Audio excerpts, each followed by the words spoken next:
Back to the phones we go. This is Robert in Vermont. Robert, great to have you here on the Rush Limbaugh program. Hi. Rush, it's a real privilege to speak to you. Thank you, sir. For Thanks taking very my much. Call.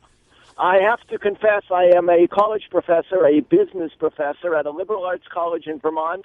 Needless to say, as I told Snerdley, I am on the endangered species list. I do want to mention a delicious irony that you're going to witness next year among those 80 to 100 million people who are going to lose their health insurance will be the vast majority of faculty at just about every private college and university in the country. As I'm sure you know, most of them are in financial difficulty, demographic issues, the ridiculous price of tuition, et cetera, et cetera. And most small and mid-sized colleges and universities are going to conclude that they have to end their health insurance for their employees and throw them to the mercies of the exchange. And so all these Obama zombies are going to be looking around as if they've just discovered there's no tooth fairy, and they're going to be wondering what happened. And so I have to call you from the car. If my wife heard that I was rooting to see my health insurance canceled, I think my life insurance policy would have to kick in. But you wait till next year. And I think you're Wait a second. Wait just a second. Did I Yes. just hear you say that you are rooting for your policy to be canceled? No, I'm rooting for my employer to stay alive financially. And if what it takes is for them to save $12,000 to $15,000 a year that they Well, that's pay. you've nailed it. I mean, that's exactly going to be why. But you see, what Obama's going to do is come along and blame the insurance companies or blame the Republicans. Hell, blame me. Absolutely. For this. Look, I you know what? I have seen enough. There have been stories, Robert, out of San Francisco, which is Obama. That's the home field. Even more so than Chicago.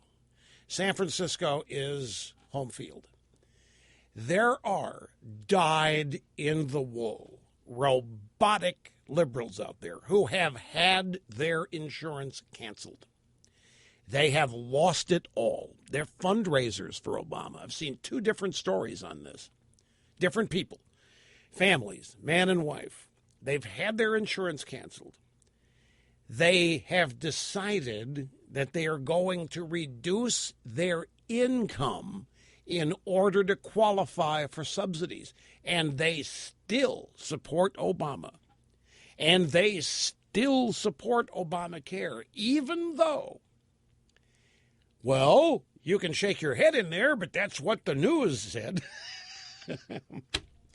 No, wait a minute. I know they're not the average people, but what I'm saying is how many, look at the vast majority of professors in this country are going to be Obama groupies. They're not going to blame Obama. That's my point. Just like in San Francisco, these two people that raised money, donated money, they lost it all because of Obama. They don't blame him. They still love him. They still support him. They're still going to do whatever fundraising he asks them to do. And what they're going to do is they're going to reduce their income so that they qualify for subsidies in order to get their insurance back. They are going to significantly reduce. These people combined are well into six figures, and they are going to reduce their combined income to $50,000 a year just to save their health care that somebody else pays for. I've seen two different examples. And my point is that, Robert, I know you're looking for some schadenfreude out there, and you may not get it, is my point. I can think of no more loyal group of people than the professor community. I mean, who are they? They are the propagandists. They are the indoctrinators. They're the true believers. Obama could not disappoint them or make them mad, no matter what he did, unless he turned conservative. But whatever he does as a Marxist socialist, they're going to support no matter how it impacts them. And they will be under the impression that in the end of the day, it won't affect them anyway, that he will find a way to take care of them, just as he's found a way to take care of the unions. Now, Robert, in Vermont. I would love it if your dream of this comes true. But you tell me, you know these professors. Do you actually see the ones you know abandoning Obama? Absolutely not. I was trying to inject too, Rush, that the one group we might have some hope for are the young people. I ask in class if people understand the full consequences of this law for them, and I get the deer in the headlight look. Let me tell you a very quick anecdote. Our daughter, after she finished grad school, lived with us briefly. She was working part-time at the college, and we bought her a high-deductible policy for $57 a month. $25,000 deductible, but it gave her a break if she had to go to the doctor, covered her prescriptions after the first $250. That is all a young, healthy woman needs. Anyway, that policy is now illegal, and I just had lunch 2 weeks ago with a former student of mine, Raj, who works for that same insurance company, and the cheapest policy they're going to offer under 30s, catastrophic care, here in Vermont, will be $300, actually $350. That's tough for a young person. I don't think the young people get it. I think that they're not. Now, young people, that's a different story. They don't. Young people, the millennials that voted for Obama, they don't yet know that they were the guinea pigs. You are dead on right about that. They do not know that they are the marks. What do you mean by that, Mr. Limbaugh? This is the voice of Mr. New Castrati. Well, the millennials are the ones who are supposed to pay the freight for everybody, Mr. New Castrati. See, the regime figures that young millennials that are working, making a lot of money, supporting Obama, they'll go in and pay these new rates. And that'll end up, since they don't make any claims because they're healthy, they're not going to be using health care, but they're going to be buying a lot of it, and that'll pay for the elderly and the sick. Problem is, they don't have any money because they can't find work. Second problem is, most of them remain on mommy and daddy's policy till age 26, so they're not even going to be in the market themselves until they hit age 27 and are kicked out or otherwise leave the house. So the primary funding mechanism breaks down. The primary funding mechanism for Obamacare does not happen. Now, when the young people find out, these are the true believers. These are people who believed Obama and everything he said. When they find out that they are the Sokies, now that you could get your Schadenfreude there. But I don't think the professorial community, I say that facetiously, I just don't see the professor community abandoning Obama en masse in great numbers. The loyalty to the cause is far greater than you can possibly imagine, folks.